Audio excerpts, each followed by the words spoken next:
নাম হইল মোহাম্মদ আলামিন, বাবার নাম মোহাম্মদ ইসমাইল। আমার ছেলে সৌদি আরবে লেখাপড়া করছে, সেই অন্তরে কোনো কাজকাম করে দেশে আসছে, 4 মাস হয়েছে।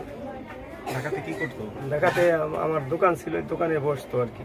আমি বলছি তুমি বসো, তোমরা 2 ভাই এটা থাকো, আমি বাড়ি থেকে একটু আসি। আমার একটু জায়গা কোয়ালা ছিল, যাই আর থাকো আমি পাইনি। বেশ ছিল আশুলিয়া ফ্যান্ডার ছিল পিছনে তেঁতুলতলা, সাভার। হ্যাঁ, সাভার। সাভারই আমার ছেলে অনুষ্ঠানে যাই আসেনি, সাভার বাইপেল। সর্বশেষ কোন স্থানে ছিল আপনি জানান? সর্বশেষ ছিল সে বাইপেলে ছিল, বাইপেলি ছিল। বাইপেলের থেকেই মনে করেন নিখোঁজ হয়। তখনই আমার একটা লোকে বলছে যে মাথায় গুল্লি বিধ্বস্ত হয়েছে। আমি শিশু স্বাস্থ্য কেন্দ্রে দিয়ে আসছি, আপনি যদি এই জায়গাটা যায় দেখেন যে পান তাহলে নিয়ে যান। আমি পাইনি, ওই জায়গাতে খোঁজ করছি, কোনো জায়গায় খোঁজ করে আমি পাইনি। অনেক খোঁজাখুঁজি করছি পর্যন্ত। তা অবশ্যই আমি বিচারছি, কারণ আমার ছেলে নীরব শান্ত। আমার ছেলে এরকম কোনো কিছু করে না, তবে যদিও কোনো কিছু আর মনের দুঃখ ব্যথা থেকে যদি কোনো কিছু করে থাকে, সে জনগণের জন্যই করছে বা জনগণের জন্যই সে বাইরে হয়ে গেছে। কিন্তু আমি জানি না, সরকার বিচারছে আমার ছেলেটা নীরব শান্ত, মেরে ফেলল। দেশের জন্য শহীদ হয়েছে, যদি জনগণ মনে করে যে দেশের জন্য শহীদ হয়ে গেছে, তাহলে আমিও মনে করুন যে শহীদ হয়ে গেছে। আমি তো মনে করি আমার বাচ্চারা মেরে ফেলছে। ন্যায্য বিচার দেশে হয়, দেশে ন্যায্য বিচার হয়, এই পর্যন্ত আমার কথা আর কোনো কথা নেই।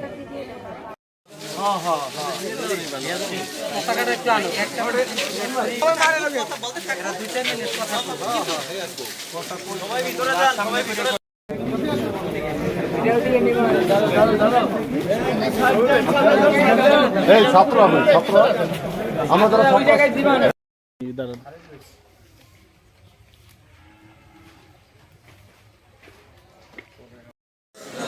আল্লাহু আকবার, আল্লাহু আকবার।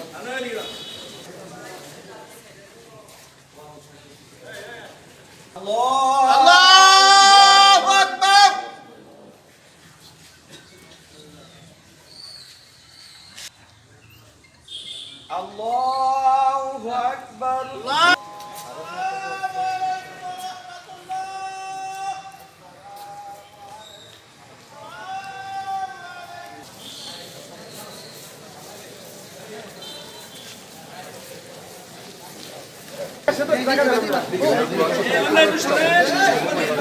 ছাত্ররা